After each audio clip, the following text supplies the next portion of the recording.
Hello everyone, कैसे हैं आप सब। आप सबका अपने चैनल में स्वागत है। आज मैं आपको एक कहानी सुनाने जा रहा हूँ जिसका टाइटल है तितली। तो चलिए शुरू करते हैं। अपने कमरे का दरवाज़ा खोलकर मैं बिल्कुल निढाल होकर चारपाई पर बिखर गया। हर दिन ऐसा ही होता था। सुबह से शाम तक मैं हाड़ तोड़ मेहनत करता था और फिर लगभग मुर्दा हो चुके अपने बदन को किसी तरह ढोते हुए अपने कमरे में आकर ढेर हो जाता था। मैं एक कंपनी में सेल्समैन हूँ। पढ़ लिख कर भी कोई ढंग की नौकरी नहीं मिली तो हार कर जो मिला वही कर लिया। यहाँ मुझे हर दिन, हर महीने, साल या यूँ कहे कि प्रत्येक घंटे और मिनट के लिए टारगेट दिया जाता है। ऐसा लक्ष्य जिसे पूरा करना असंभव की सीमा तक कठिन होता है और हर दिन लक्ष्य को न पा सकने के लिए सार्वजनिक तौर पर अपमानित किया जाता है। लेकिन इन सब को सहने के सिवाय कोई दूसरा उपाय तो दूर दूर तक नज़र नहीं आता। महीने भर इन तमाम तरह की दुश्वारियां झेलने के बाद भी इतना नहीं मिल पाता कि किसी तरह गुजारा कर सकूं। कुछ देर तक निष्पंद सा पड़ा रहने के बाद मैं उठा। सारे कमरे पर निगाह दौड़ाई। सब कुछ अव्यवस्थित सा था। जूठे बर्तन स्टोव के आसपास बिखरे पड़े थे। मेरे सारे कपड़ों का बोझ नहीं संभालने की वजह से कांटी कपड़ों के साथ जमीन पर गिर पड़ी थी।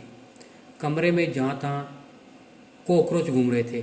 चावल की पोटली में, आटे में, कटोरी में, तेल की शीशी में, हर जगह उनकी मौजूदगी। मैं किसी तरह उठ बैठा। बाहर के नलके पर जाकर बर्तन धोना होगा, पानी लाना होगा, तभी रात के लिए कुछ बना पाऊंगा। मुझे बाहर सार्वजनिक नलके पर बर्तन और कपड़े धोने और नहाने में बहुत शर्म आती थी।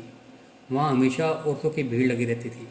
लेकिन क्या करता, इस मोहल्ले में सब ऐसा ही करते थे। यहाँ कमरे का किराया अन्य मोहल्लों की अपेक्षा काफ़ी कम था, परंतु कोई सुविधा भी नहीं थी। मधुमक्खी के छत्ते की तरह चारों ओर एक एक कमरों में दड़बे बने हुए थे जिनके दरवाजे एक छोटे से आंगन में खुलते थे। वहीं एक सार्वजनिक नलका और शौचालय बना हुआ था जिसका सभी इस्तेमाल करते थे।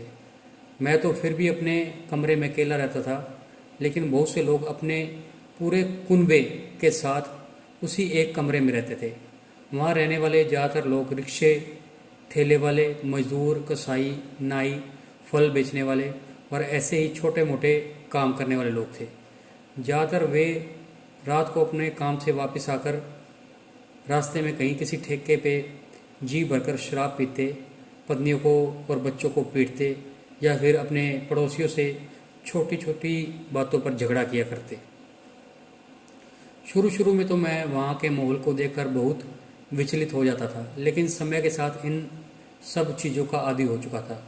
वैसे वहाँ मेरी किसी से कोई खास बातचीत नहीं होती थी, परंतु कभी कभी पड़ोस के घरों की एक बालिका मेरे कमरे में आ जाती थी और उत्सुक नज़रों से मेरे बिखरे कमरे को देखती थी।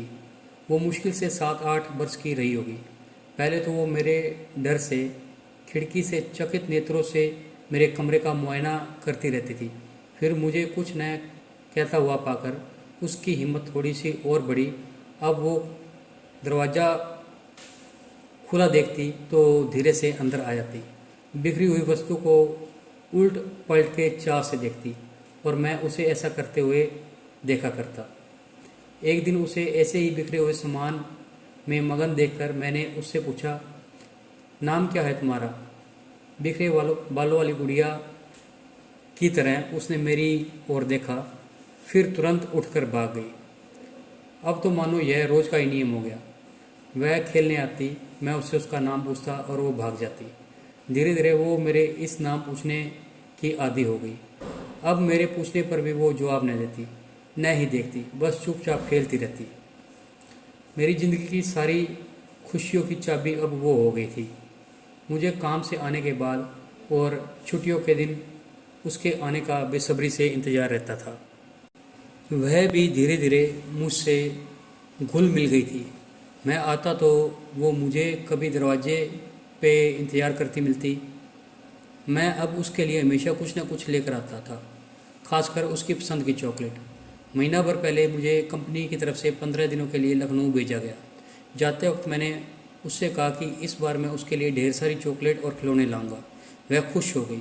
बदले में मैंने शर्त रखी कि उसे उसका नाम बताना होगा। उसने मुस्कुराकर अपनी सहमति दे दी। अगले कई दिनों तक मैं लखनऊ में कंपनी के काम से बहुत व्यस्त रहा। वहाँ से जिस दिन मुझे लौटना था उस दिन मुझे लग रहा था कि कहीं कुछ छूट रहा है।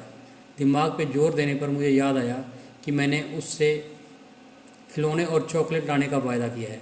मेरे प्राणों में जैसे बिजली दौड़ गई।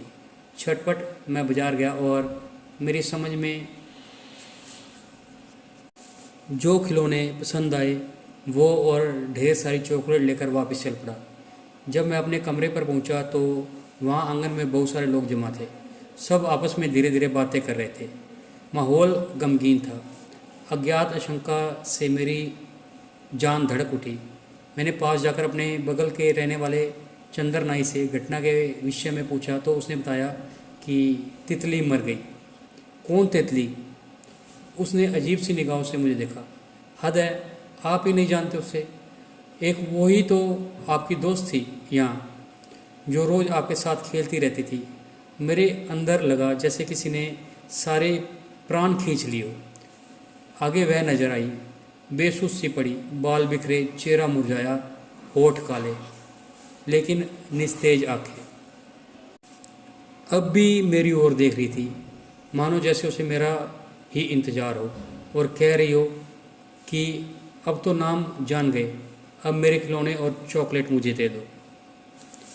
तो आपको ये कहानी कैसी लगी? अगर पसंद आई तो वीडियो को लाइक कीजिए, शेयर कीजिए और चैनल को सब्सक्राइब कीजिए।